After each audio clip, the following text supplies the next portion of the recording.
Alright, welcome to another episode of Inside the Mind of, syempre, of course, my name is Ken Sumera and andito naman tayo para mag-focus. Mag-focus saan? Sa isang topic na sobrang malapit to sa puso ko eh. This is understanding more about, of course, crypto, trading, not just that, but mindset. So this is Inside the Mind of CT. Tanan! Alright, CT, kamusta?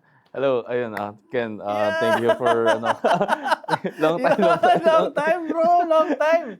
It's been a while. It's been a while. Grabe. I mean, last time na nagkita tayo, I think what got us connected again was yung pagiging ninong natin. Nakakatawa man, pero as young as we are now, we are ninongs. Yes. Oh, pero, bro, kamusta? Kamusta? It's been a while. It's been a while.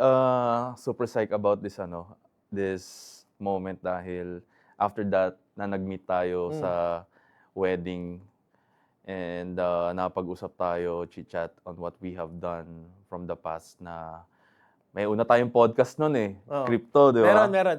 I think, ano yan eh? Cryptamad Sessions. Yeah, Ayun, Cryptamad that was Sessions. 2018. And Tagal na, bro.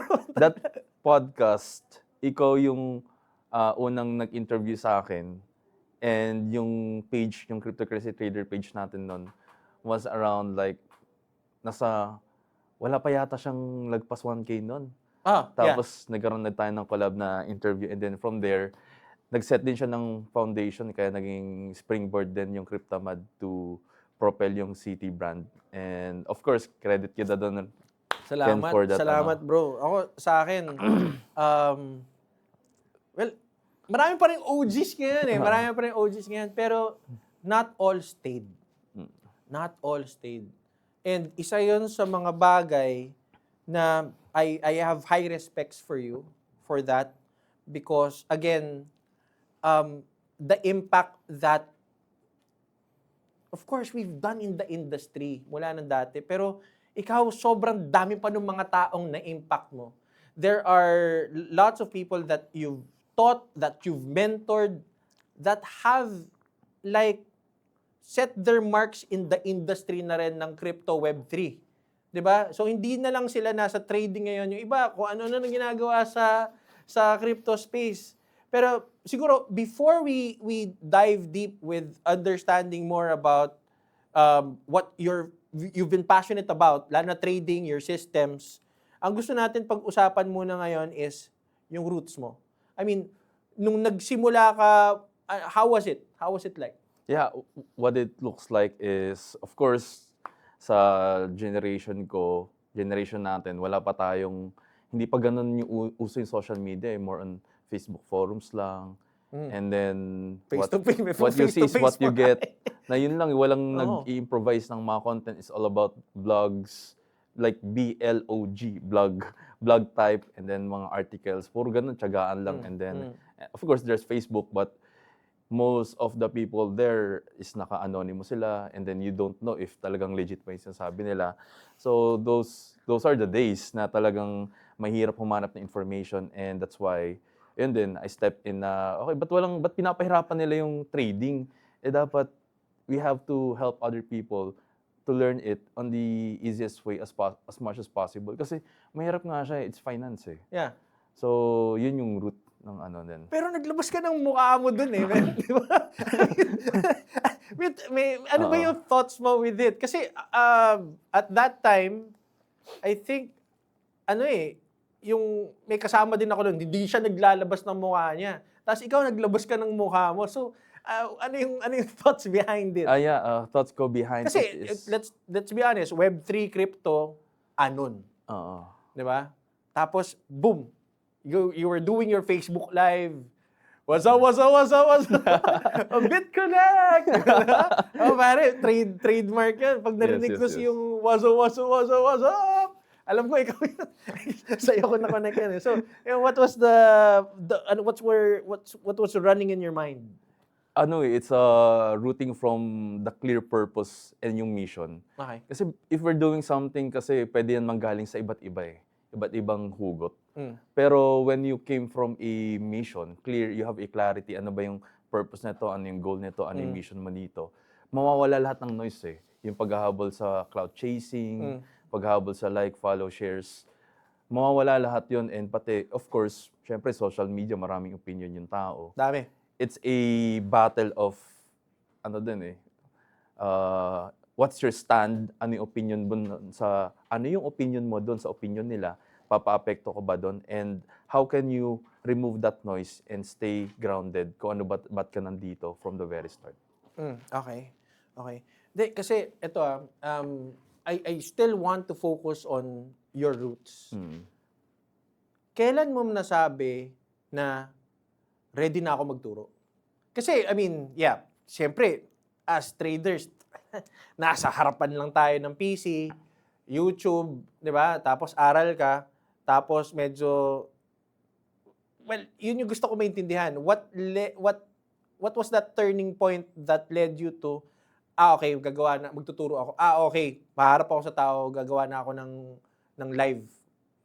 Ano mo doon? Yeah, first of all, kasi pwede ka mag-trade lang mag-isa eh. Yeah.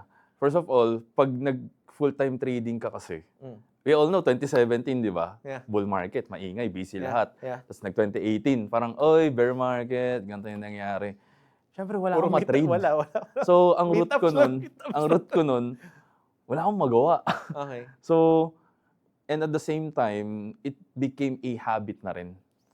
So, since wala akong magawa, tapos maraming nagtatanong, why is it hindi ko na lang siya i-share ng isang bagsak so that marami ding tao yung makaka-reach? Kasi if magre-reply ako ng paisa-isa tapos same lang din naman yung tanong, ano siya sa akin, ang hirap eh. So versus dun sa gawan ko na lang siya ng post pag may nagtanong, so at least sagot na yung questions ng iba na ganun din yung question. Okay. So I have to make it systematic for my case dahil I can't serve everyone. Okay, gets kita. Hindi, kaya ako tumatango ng solid kasi that's one of the reasons why I quit. Hindi, isang quit ko kasi bumalik pa ako ulit eh. One of the reasons why I quit was that exact thing. Marami nang natuturuan and sunod-sunod sila magtanong ng paulit-ulit. Ganun ulit. Eh parang doon ako napagod, naubos ako doon. Kaya nga, yung nakikita kita na talagang tuloy ka pa rin, yung salute ko, kasi it requires a lot of energy, bro. And patience. Yeah, patience. Patience, solid. Tama ba? Yes. Tama? Sige. So na-establish natin na, sige, doon ka nag-start, tapos, I've recently kasi, I've been seeing, like, a lot of creators right now. No? There are lots of, magagaling na eh. Magagaling na lahat eh. Ito, challenge question to. What differentiates you from those people right now? Siguro yung pain point ko. Ganda. Yung hugot ko, bakit ko inupisan. Sorry kung connected siya doon sa natin. Ihuho ko lang doon, i-anchor ko lang siya doon. Kasi everybody in space, you have this pain point na gusto mo matanggal, tapos gusto mo may tanong ka, gusto mo masagot ng maayos. Pero when you go randomly to a random Discord or Discord group or Facebook group, valid yung question mo eh. And it's very personal sa'yo na masagot yun kasi ang sakit eh. Kailangan mo na siya masolve agad eh. Pero walang sumiseryoso. Parang they didn't took me seriously and I'm in pain. Gusto ko mag-progress sa journey ko, sa career ko, but walang tumutulong. And then, alam ko sa sarili ko na marami din gaya ko na kailangan nila ng tulong, wala lang nag-share or nag-explain ng maayos. And yung mga nag-explain ng maayos, sometimes they charge entrance fee or may barrier eh. Tama. So from there, at least makapag-explain man lang ako, since yun lang naman yung gusto nila, magre-record ako, magvi-video ako. So, I share the same pain with dun sa mga tao na tinutulungan ko. Yun. So, from that last phrase of string of words na sa mga taong tinutulungan mo, tingin mo, gaano karami na yung mga taong natulungan mo through the span of how many years na? Sabihin natin, parang almost, dami na. Almost a decade na yan. Okay. Gaano kadami na? Okay lang ba na hindi ko makwanta? Hindi ko kasi talaga Hindi, okay. alam. Kasi I believe sa internet, meron dyan, dadaan ka lang sa newsfeed niya eh. Like for example ako, the reason why I quit my employment, kasi may dumaan lang na content na sabi niya, kung if you spend your time, the rest of your time sa ginagawa mo ngayon, tapos hindi mo siya gusto, mag-stay ka pa ba? And from that point, kinabukasan, sinabag ko agad sa boss ko, you're fired. Hindi, joke lang. sabi ko agad, boss, ayoko na. Magki-crypto na lang ako, magbi-bitcoin na lang ako. Parang, dahil lang doon sa content na yun, imagine. Mag-crypto na lang ako, mag-bitcoin na lang ako. Pinag-i-stay niya pa ako ng another day, second day, kasi gusto ko immediate resign. Kasi nakachamba ako sa nasakyan ko yung Bitcoin eh. Okay. Okay, so, ang lakas ng loob ko. Hindi, boss, mag-ano na ako, magre-resign talaga. Kahit anong gawin. Was it always futures for you or you started with spot? Started spot, syempre. Back then, wala naman talagang futures eh. Nagsimula kasi ako Forex.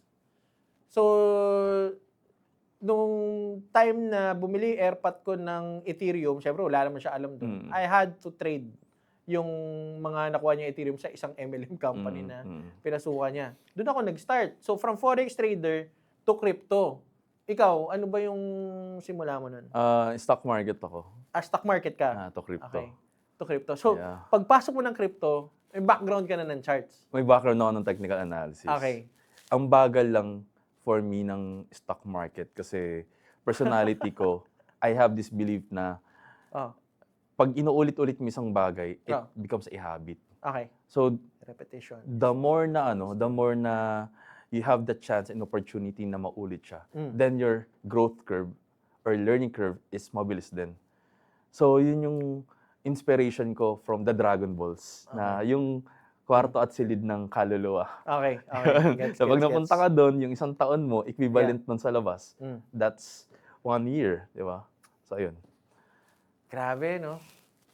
Hindi kasi pag, eto, amazed lang ako kasi, again, it's been a while and all the people that we've been working with, mga nakasama na natin before, some are still nasa space pa din. Some, nanahimik na yung iba because they've built what they needed. Yung iba naman, nasunog na, nawala na. Na yung iba gusto mag-recover. Pero, ngayon ba, how do you see the people in the space right now? Anong nakikita mo? Currently, so ngayon, nire-record natin to ng April 2026. So, yeah, right now, nandun tayo sa space na nagkaroon ng transition sa generation eh. That's why ganun yung nangyari. And I'm also one of the people na nabanggit mo. Na okay na ako, na-build ko na naman, meron naman na ako, nagawa ko na yung gusto ko. Pero, ang isa sa naging nakita kong pain point na meron din yung tao sa space. Pag nag-bull market, may influencer, sikat. Pag nag-bear market, mawawala na naman yung influencer na yon. Another bull market, may isang sikat na naman. may bago na naman. May bago na naman. May bagong community na naman. May bagong name na naman. So, it's a never-ending cycle. Kaya yung mga tao, hindi rin, they can't find a space wherein, ano ba yung journey ko dito? Hanggang doon lang ba talaga ako after nun? Or what else, what is ano pa rin? Ano pa ba yung meron sa akin out there sa space na to? And that's why, binild ko yung esports. Okay, so dito na tayo, esports era na tayo. Hindi, nakita ko kasi nung nag-post kayo. And sabi ko, ang ganda nung idea. Pwede mo ba i-share sa amin yung, like what led you to start it here? Kasi I know it's not an easy process. Hindi yan bigla na lang, ito yung idea ko, boom, gagawa ko siya kaagad. I mean, could you share sa mga nakikinig? I mean, paano ba to? Tell us more. Roots. Tell us more. Share ko yung roots. Okay, sige. Tell us more. 2022, 2023, Nandiyan yung panahon na Axie, di ba? Axie days, Mm. play to earn. Yeah. And kung mapapansin nyo rin, hindi rin ako participant ng mga ganun eh. Hindi ako believer nun. Hindi, Because, kami yun. Oo. Grupo namin Oo. yung nandun. Yeah. Pero luckily, nakakasabay ako dahil sa inyo. Oh, Kay and Stephen, Oh, no? and Stephen. Pero hindi ako believer doon, if you're going to ask me. Kasi alam ko cycle lang yun. Alam And mo. I don't put my money on something na hindi ko naintindihan. Okay. And alam ni Stephen yan. Yeah. Oh bro, kumbaga... Oh, hindi ka sumasabay sa amin basta-basta. hindi ako sumasabay Oh, basta-basta. hindi ka. Kahit si Anderson. Si Eman, sayang to. Ano, Kahit si Anderson, alam ni Anderson yun. Talaga coach, hindi, kahit anong gawin, hindi. Kasi I'm a guy na naniniwala ako sa kasabihan ng matatanda. Kasi matagal na ako sumuway sa kasabihan ng matatanda. And then I figure out na, totoo pala yung sasabi talaga nila. So now moving on, 2022, 2023, yun na, okay na ako. And then from there, gusto ko maghanap ng, something new. And then doon ako nabalik sa sports. Okay. Parang hinanap ko yung lifestyle ko dati. Sabi ko kasi, pag nagkapera ako, wala nang employment, gagawin ko kung ano yung gusto ko, na hindi ko na kailangan isipin yung pera.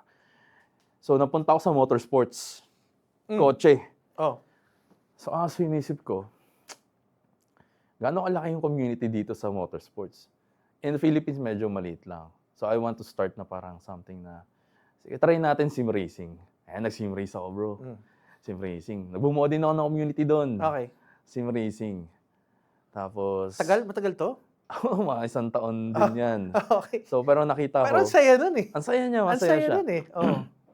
But there are still, it's too young for the scene pa rin pala talaga.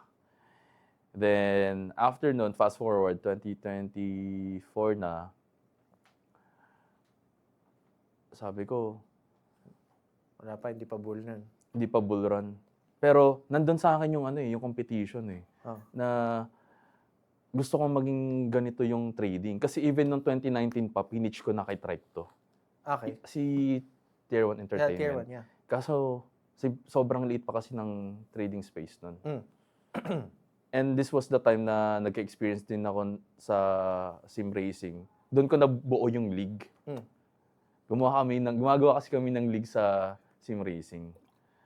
So, nung na-build ko yung league, sabi ko, parang nabuo ko na yung gusto kong mangyari sa crypto.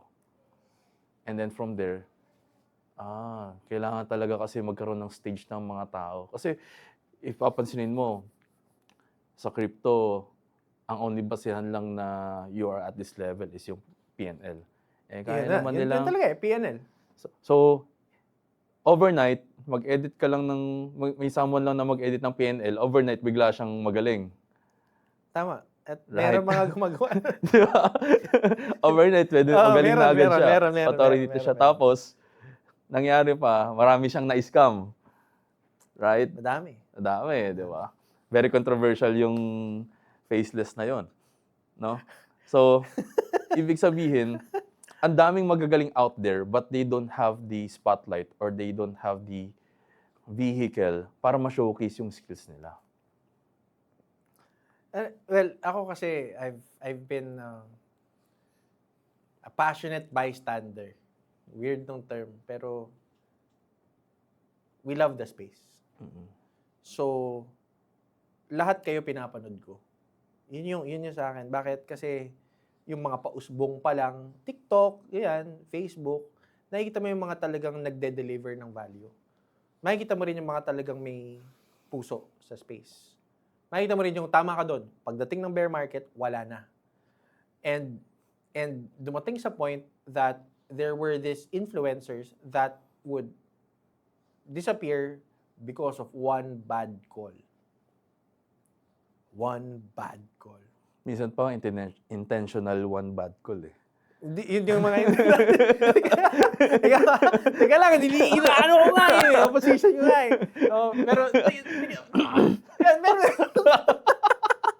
Pero meron din naman mga hindi intentional bad calls, di ba? So, was there a part in sa career mo na we're not always right? Right. And once you post something and sabi mo, bull run na, gano'n. sometimes we are placed in a position to say it kasi. Bullrun na ba? Gets mo yung mga question na yon? Palaging ganun yun. Mag-live ka, mag-ano ka, Sir, bullrun na ba? Sir, bullrun na ba? Sir, pa-chart naman, no? Bullrun na ba? Bullrun na ba? Tapos minsan, nagkaroon ka ng confirmation sa chart mo na, okay, posibleng bullrun na. Tapos, ika-caption ka doon na bullrun na daw. Di ba? So, tapos biglang bumagsak. Did that happen to you? I believe marami yan, no? Ah, Marami yan. Kasi, like what I've mentioned, I'm not the best trader, I'm not the best coach. Tao lang din ako. Sino ba ako? I'm not even a billionaire. So, I make mistakes. Yeah. No? So, ang pinagkaiba lang, ang naging stand ko lang siguro doon is resilience. Okay. No? Resilience na I have to be I have to forgive myself then ASAP. Pero may mga tao na tuloy-tuloy na gano'n. Oo. Ulul! Tangina mo. Tuloy-tuloy yan. Pare, naka-anonymous pa sila. Lalakas yan. I mean, you've had your experience of bashers already in the past. How did you handle it? Yung na-mention ko din kanina, which is know your purpose. Ba't ka nandyan sa space na yan? If hindi matibay, hindi buo yung mission mo, bakit mo ginagawa isang bagay, you can be swayed anytime eh. Swayed by ganitong deals, ay malaking tong deal na to ha, sige, pera-pera na lang. Pero pag nag-stay ka doon sa mission mo na, bakit ba nag-exist to? Ba't ko ba to ginagawa? It will be endless eh. Okay. So kahit may mga noise, yun nga, hindi maiwasan, may malakas na noise na talaga. Meron. But still, magsusubside yung noise na yun once you center yourself na, ba't nga ba ako nandito? Para ba sagutin lahat ng tanong nila? Para i-defend lagi yung sarili ko sa mga bashers na ganito to, hindi ganyan. So, it's always being grounded.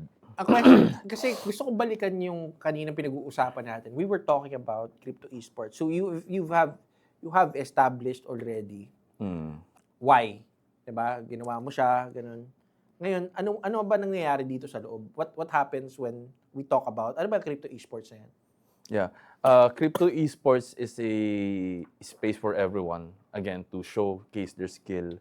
Lalo na sa mga traders. Kasi usually traders, mga bedroom traders lang yan eh. Pero, nung nagkaroon din kasi kami ng event, na-validate ko eh, na ang daming magagaling, wala lang talagang spotlight. And then ngayon, naging friends kami, naging magkakausap kami, tapos tumatambay din ako minsan sa Discord nila. Makita mo, legit, they're printing money. Hindi sila sikat. Pero there is the skill. Nandun yung skill. Nandun talaga yung skill and they're making money. Wala silang stage. So ngayon, you want to platform them kasi ginawa mo na to eh. Napanood ko, sorry hindi lang ako nakapunta. No, Alam ko na hindi ko alam kung nandito kasi ako noon eh. Kaya pero gusto ko pumunta. Kasi una, it's a good network. Yeah. It's a very good network. Tong mga tao na nandun lang sa harap ng PC nila, nablagay mo sila sa isang room and it's not about isa rin yung pride eh. Pride plays a big role here. Tapos nag-compete sila. Tapos ngayon, yung mga kayang dumada, walk the talk. Yeah. Nakikita mo ngayon, okay. Husay ng system niya dito. Bam. Galing, no? So, could you share the experience nung naran mo siya for the first time? First ba yun? Actually, nakadalawa tayo. Dalawang run in span of 2 months. Of course, pag bago pa, you can't be too resistant to anyone eh. Kasi syempre, as a league, nagpapakilala din tayo. But there has to be a common ground and standard. So, ang naging standard namin nun is alignment with the rules. Okay. So, we had this meeting, tapos Zoom call kami, explain ko yung rules, kung okay ba lahat, align ba lahat. And it's a continuous testing for the participants na kung trader talaga tayo, alam natin kung paano sumunod sa rules. Kasi doon mo makikita, it's all about the small things eh. Tama. Diba? Kahit sa trade, ganun din eh. It's all about the small things. Ayun, so, nagko-comply sila, and then makikita mo eventually na, ito hindi na to sumunod. So, more likely, ito hindi na to tutuloy. So, may mga ganong signs, and with that, grounded pa rin tayo nun kasi hindi rin ako nag-expect na maging successful siya eh. Yun yung expectation ko. Kumbaga sabi nila, law of attraction. For me, it's being realistic. Okay. But my belief system, nakaset siya na gagawin ko yung tama. Gagawin ko yung tama, I'll do my best na maging excellent yung outcome, even though it's not perfect. Okay. Yun yung mga standards na ginamit ko. So, sino-sino yung mga sumali nung una? Hindi ko kilala yung mga traders, pero may mga in-invite ako sa community. Like for example, sa Wave 3. Ayun, si Big Boss, nag-champion siya. Tapos yung isa sa part, may isa na ngayon na part ng team ko, si Alamiz, si CJ, ayun. Nasa City Prime na siya. Forex trader siya, hindi siya crypto. Oh. And I'm also surprised na in that league, mas maraming forex trader than the crypto traders. Oh? Oh, hindi ko na kilala yung mga tao. Pero pag nakikita ko, puta, ang huhusay. Pero sige, so paano manalo? So the mechanics is, they have kailangan nila makakuha ng highest PNL. Technically, in day just trading 1 hour. talaga. Day 1 trading hour, talaga. 1 hour. Talagang 1 hour. 5-minute chart, Pupukan. 1-minute chart, pupukan Oo, to. pupukan. May number of trades ba na kailangan gawin? Wala. Wala. So, bahala sila. Ilang trades gawin nila, Pero sabay-sabay. the risk management is 33% of max allocation lang. Oh. Bawal all in. Okay. How much yung starting? Is this a live account or is it a demo account? To comply with the CASP rule, demo account ang ginamit natin, tapos gumamit tayo ng DEX. Okay. Hyperliquid. Rule. Oh my God. So maraming mga ganun na I have to consider this, consider that. Oh, Ano yung dude. trading rules, ano yung... CASP rule. Oh.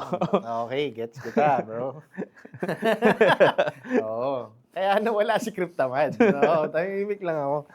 Hindi, pero, so yun. Para manalo, no? May mga natutunan ka ba dun sa mga nanalo? Super. Di ba? Super. So, sobrang dami ko natutunan. Style ba dun. nila talaga yung day trading? Or were these swing traders going into that room na they're just applying their skills? O yun talaga, day traders talaga tong mga to pumasok? Surprisingly, halos ang sumali dun is mga scalper and day traders eh. So talagang yun talaga yung ano nila. Tapos, ang isang goal din kasi nun ng crypto esport is to showcase nga yung skill nila. Tapos makita ng mga tao, paano ba yung ginagawa in person? Yeah. Yung trading na yan. Kasi pag pumunta ka sa labas, pag sinabi mo, trader ako, di ba yan yung yung investing. Sugal. Or sugal. Scam. Oh. Ayan. So, pag sinabing sugal, medyo may alam na yon. Pero pag walang alam, masasabihin niya, nag-invest din ako sa Globe eh. So, ganun yung dalawang uri ng tao na maririnig mo na beginner outside pag sinabi mo yung trading. Pero if you go to the esport league, kita mo dun paano sila pumindot, paano sila mag-chart. And grabe yung skill ng mga traders, lalo na yung makikita mo alam niya ginagawa niya. It's like painting a Mona Lisa eh. Alam mo yung, syempre, it will start a blank chart. Oo, pare. Diba? Oo, gets kita. Tapos biglang, nade-develop yung price, and then eventually, nagkakaroon siya ng scenarios. Pag tinignan mo siya, parang nagbabasa ng textbook na merong may mga tawag dito diagram. Amazing tingnan, no? Oo, amazing. Tapos nakikita mo iba yung indicators na ginagamit nila. Tsaka Yung iba approach. gagamit ng Oo. gagamit mamaya nag-Fibonacci na, tapos gumagana na ng mga wave So, may nila. nag-Elliott wave siya. Nag-Elliott wave doon, tapos mamaya isa support resistance lang yung dinodrawing, Yes. DG lang, box lang siya ng ganun. So, what's the anong nakita mo na na-amaze ka? So, may mga specific indicators ba na nakita ka doon na parang, okay, husay na to Ang nakaka-amaze doon is how their personality reflects yung chart nila. Meron kasi doon, ang isang approach niya, may isang trader doon, ang approach niya, kunyari si CJ yung analyst ko. Sa kanya CRT tsaka Elliott Wave. Okay. So nakita mo So parang makikita parang mo siya talaga, nagpipinta. susukat Oo. pa rin. Susukat niya to. Okay. Validated. Okay. Mm. Okay. Kahit dun sa mga Oo. 1 minute, Yes, 5 yes. minutes. Oh, Yan, solid. Solid. Tapos may iba naman na ginagawa lang nila, gumagamit lang sila ng basic liquidation heat map. Napakasimple lang. May mga ganun. May mga ganun. So, may iba gumagamit din ng indicator. Pero yung iba, price action lang. Yung iba naman, ICT. Oo. So, different Ang dami na personalities. strategies kasi. So, Oo. yun nga, the goal is to get that trade, to win it, to understand it, not to just predict it kasi alam mo rin kung kailan ka dapat umexit, tapos nakikita mo din yung mga sistema nila. Pag umenter ba to, meron ba to automatic na stop loss o pagpasok nito talagang let it ride, manual na lang. Nakita mo, pero iba-iba. Pero makikita mo may mga successful talaga, may mga systems na sila talaga eh. So that connects me to my next question. I think one of your key taglines from way back is parang just correct me if I'm wrong, along the lines of parang trader plan your trade. Ano nga ulit yung tagline mo nun? Trade your plan and plan your trade. Yun nga, Trade yun nga. responsibly. Okay, trade responsibly. Okay, so palagi mo sinasabi to. Kaya ako siya naaalala kasi siyempre pag nagla-live ka, na-acknowledge mo naman ako, minsan dumadaan ako, mag-hello lang ako, tatype lang Hadouken. Ganun. Yun lang yung gagawin ko, tapos alis na ako, tapos sabi, Ken, ganyan, ganyan. Tapos alis na ako doon, okay, nanonood na lang ako, or ganyan. What's the concept behind it? The concept behind it is, pag pumunta ka sa isang bagay, or may ginawang isang bagay na walang plano, you're doomed to fail. Okay, makes sense, no? Kahit saan yan. Okay. Nasa loob ng trading, nasa labas ng trading. And like what I've mentioned, di rin naman ako perfect eh. But I've noticed this pattern na even me, no, kahit basta hindi ko pagplanuhan yung isang bagay. Doomed to fail talaga ako. Pero the moment na isinapuso ko yun, na yun na yung maging tagline ko, lalo na yung trade responsibly, from the word responsible. May mga nitty-gritty details na, lalo na kung mag-isa ka lang mag-trade, may mga nitty-gritty details na you have to work on it because part siya ng process. Hindi mo siya pwede skip. It's a non-negotiable. Though hindi mo makuha yung result, pero siguro law of large number, makukuha mo rin siya eventually. Ang ganda kasi ng branding nun eh. Gumawa ka ba ng t-shirt nito before? Tama ba? Kasi parang sa utak ko lang parang may t-shirt na trade responsibly. Ganun. Pero ito medyo wrap up na rin naman tayo, pero may naaalala ako. Ito recent to. Hindi ko alam kung kailan post to. Correct me if I'm wrong. You posted the $100 challenge. Ayun, yun was $100. Recent ba to? Yes, Recent yes. yung post. Okay.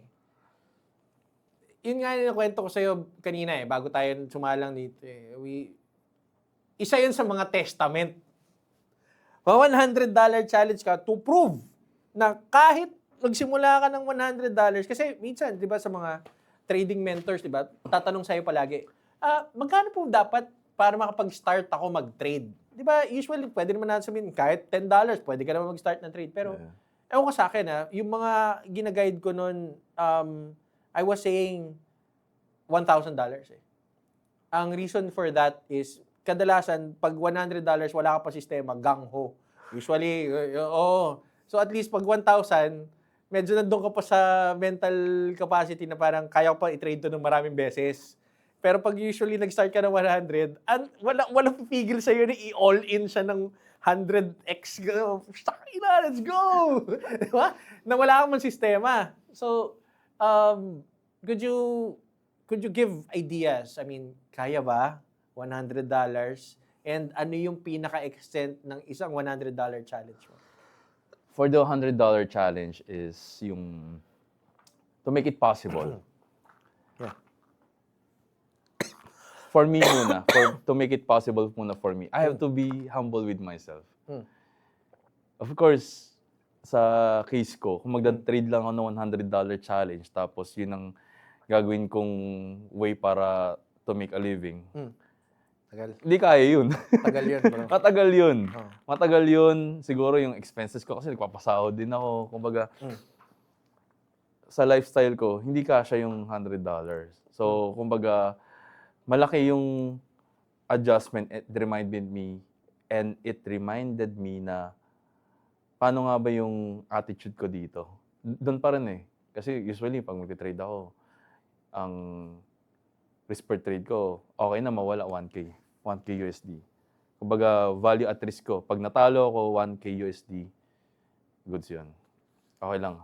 Good na ako. Pero, Nakatulog ka pa sa gabi. makatulog ako sa gabi. Tapos, pwede akong matalo up to 5K USD ng isang linggo. Okay. So, yun yung risk tolerance ko. Tapos, imagine, nasanay ka sa ganong profit, ganong losses, tapos pupunta ka dito sa $100 challenge. Kaya siya, it's a challenge pa rin for me. Gets kita. Yeah. Kasi yung wallet size mo, yung psychological wallet mo dito, dinala mo siya dito. So, nung una, magsa-size ako, nafe-feel ko yung anxiety kasi ang sikip eh. Ang liit ng amount. But still, binalikan ko lang ulit yung, paano ka ba ginawa to? Okay, it's about the expectations. Binalikan ko lang expectations ko. What's your expectation para sa account ng $100? Mag-1K agad ba to? Hindi. Start lang muna tayo sa $5. Ang pinakamalaking pwedeng abutin nito, maximum, is $15 or $20. So you were trading out a volume of $100. Ang trade mo nun is $5 $5 lang. lang. Okay. Tapos, kinontinue mo lang. Talagang process. Build up, process. So, gaano katagal? Siguro mga 2 buwan din. Bago nag-1,000? Oo. Kasi yun yung goal natin eh. 100 to 1,000. Oo. 10x. 10x. Diba? So, 2 months. 2 months. Posible. But, kung titignan mo yung calendar ko, hindi siya araw-araw. It's waiting game din siya so swing yung mga trades mo. Test ko, hindi Leverage pa. mo ilan? Max, sagad. 100, Oo. 150, 125. Sagad. Hindi ako pwede mabanggit ng exchanges eh. Depende kasi sa exchange yan. Depende kasi, sagad. Pero yung, okay, $5 per trade. Kailan ka nag-$10 per trade? Umakit ako ng 10 nung nag-200 na siya, 300. Ganun. So nung 200 na yung nag-2x, 3x ka na, tsaka ka na nag-$10 para medyo mas bumilis na. Oo. Para may breathing room na, since hindi rin naman ako yung... Nung nasa 1,000 na, ano na yung trading, magkano yung trades mo? Ang pinapatalo ko na is 50 to 100 eh. Okay, doon ka na nag-50 to 100. Tapos may testing period ako na pag umaga siya, test lang kasi ang volatility lagi na sa gabi. Okay, so mga maliliit. Test buy, ganun. Gabi madaling araw, no? Yung volume. BTC, what were you trading? BTC, Ethereum, Alts. Solana, alts na, yung mga random. Mabibilis. Ang huli kong magera, Aster eh. Tol, medyo... it was good. May times na, balik trader na ako. Alright, let's do this. Okay na okay. Tapos may mga times na, ipit ako bigla. Pero hindi ako leverage. Spot. Pero sige. So, if you could disclose it lang, gaano kalayo yung inabot ng $100? Highest point.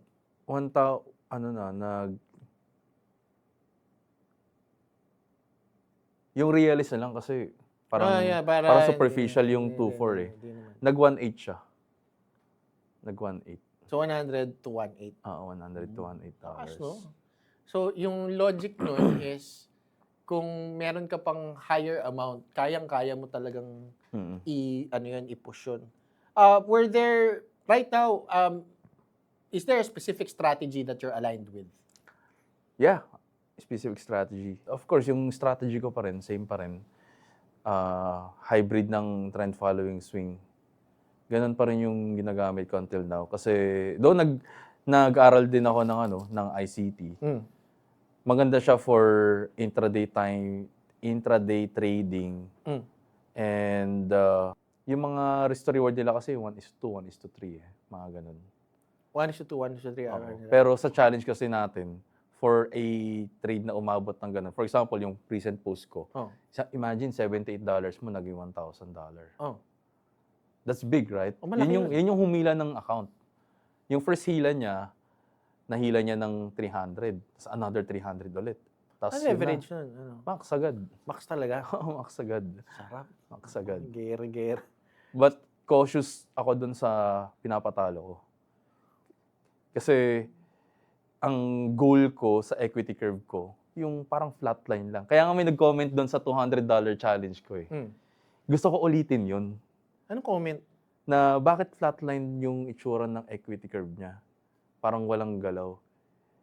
Naging possible yun kasi wala namang logarithmic yung chart eh. So hindi mag-expand yun. So kaya gusto ko dito, ma-document siya na maayos. Because when I was doing the $200 challenge, tapos nagawa ko siyang 4.6, hindi ko siya na-document. Kumbaga, I just want to trade, walang noise. 4.6 eh, no? Nung nakita ko yung post mo na yan, madami magko-comment dito. Hindi kasi, ano siya eh. Superficial, no? Kita mo siya eh, parang, talaga ba? kano nagsimula? Di ba? Yun yung concept na nagkano nagsimula? 200. 200. Magkano yung current? 4.6. Posible ba yun?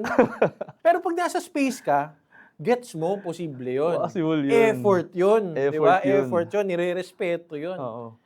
Dapat wala kang kaibigan. Focus ka lang. Yeah, that's what they miss out eh. I have friends but I have mas tinake ko yung path ng success eh. It's a lonely road. Gets kita. Day in day out, yun lang yung iniisip ko. Day in day out, week in week out, month in month out. It's all about performance because when I reach 50 to 60, I believe wala na ako dito eh. Sa industry na to. I will enjoy my life, enjoy my time with my wife, my family. So, naalala ko na naman yun. Performance. Naalala ko na naman yun dun sa kasal. Memorable yun eh. This one friend that, we both respect, all he said was family. Family. Ganda, no? Oh. Yeah. That's what matters. Ganda, no? Ganda. Yeah. Parang yung nasa jar. Yan din yan sa isip ko right now. Yung nasa jar tapos may nilalagay na bola. And that represents your family, your friends, your work, your time, and yung sand, everybody else na gumugulo lang sa'yo. Yeah. Ganda, no? Hindi, napapaisip ako, napapareflect ako eh. Pero sige, balik muna tayo. So, what's in store for crypto esports? Sorry? Anong future na tinitingnan natin dito for crypto esports? Titignan natin sa future ng crypto esports is of course yung development ng rules and more visibility din sa channels natin and more activities para sa mga traders natin. Ako, teka lang, saan ka ba active ngayon? Discord, Telegram, Facebook? I mean, saan ka ba active ngayon? I'm active sa Facebook, Discord, TikTok. TikTok, oy. Yes, and YouTube. YouTube. Yan. Next question ko is, kasi I think ngayon, ang pinag-uusapan ngayon ng mga tao is, it's also always a good starting point, signals. Do you and your team do signals? Is it a paid subscription or is it free, pasok kayo dito, signals dito, gano'n. Yeah. How does it work? Kasi I mean, iba yung ways to maintain attention ng mga communities eh. So, for you, how do you do it? Yeah, for us, meron din kami signal. So the reason ba't kami nagpo-provide ng signal is of course, at the end of the day, gusto mo lang naman makasabay. Ah. And then from there, if you realize na, ay, gusto ko pala matuto, yun, pwede ka na rin mag-join along the way doon sa Okay. mga sessions namin. Kasi ngayon, nakikita ko mga live trading sa Discord, di ba? Yes. Upo ka na lang doon, tapos, do you do that? Yeah. Yung tipo nakakasabay mo, nakausap mo yung mga tao habang nagte-trade ka. Yes. Sarap, no? Yes. Sarap. Dati walang Yeah. ganun eh. Wala nun. Parang, wala lang. Mag-isa ka lang. FB Live, wala na. Pero ngayon, hindi. Discord ngayon. Nandun, Yes. kasama mo yung mga tao. TikTok ngayon, kasama mo kita. Tapos nagtatanong sila along the way. Yeah. Sarap, no? Things have changed.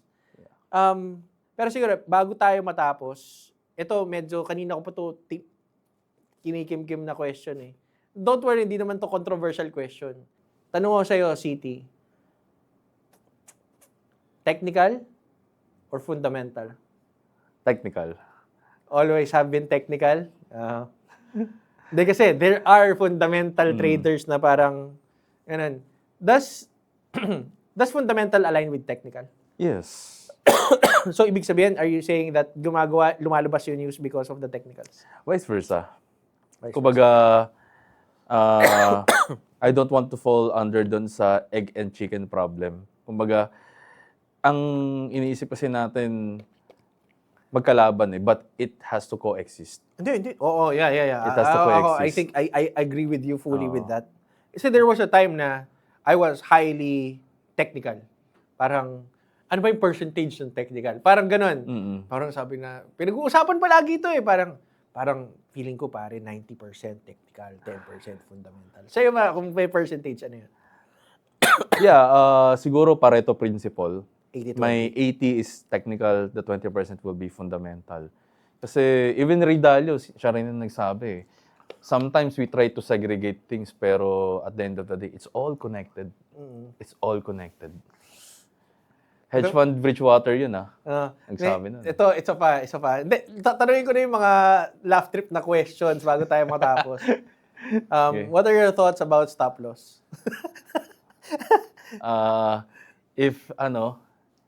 If it doesn't hurt you, sundin mo. Okay.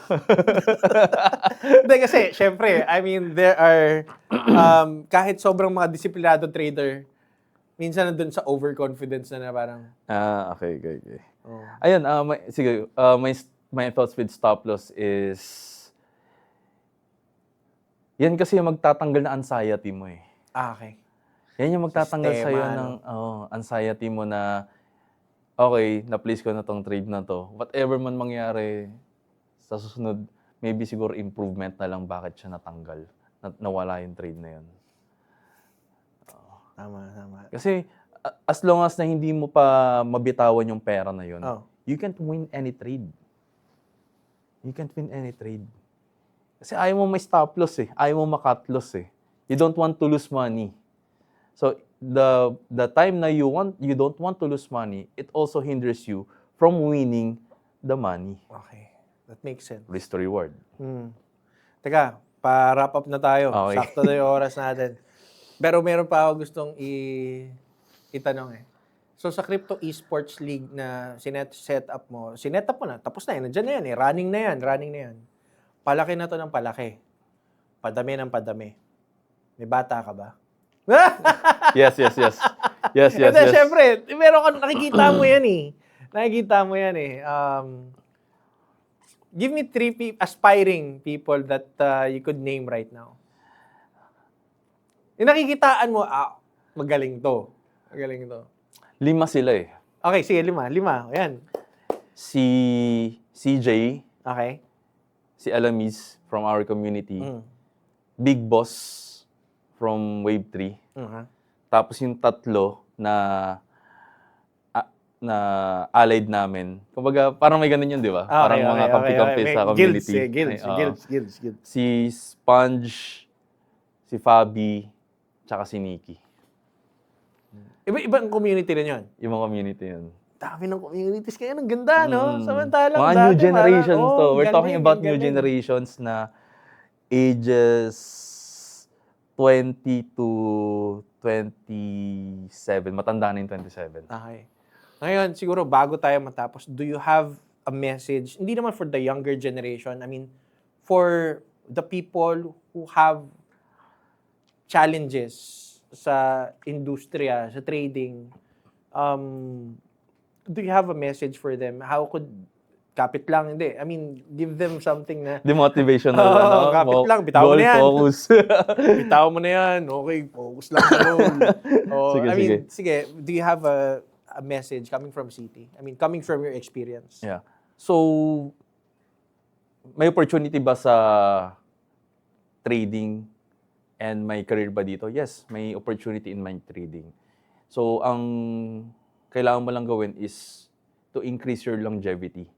And for you to increase that longevity, huwag mo madalin yung proseso mo kasi kung gusto mo lang mag-trade just to get a instant reward, mag-fail ka talaga. Gawin mo siyang habit. So, sabi nga ni James Clear, if you want to be the fastest, if you want to be the fastest runner, be a runner. So, if you want to be the best singer, be a singer. So, you have to create that identity. Identity, no?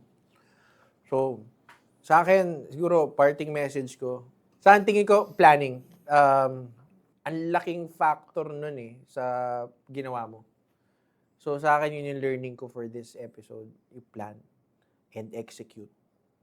And isa pa, when you have a vision, act upon it.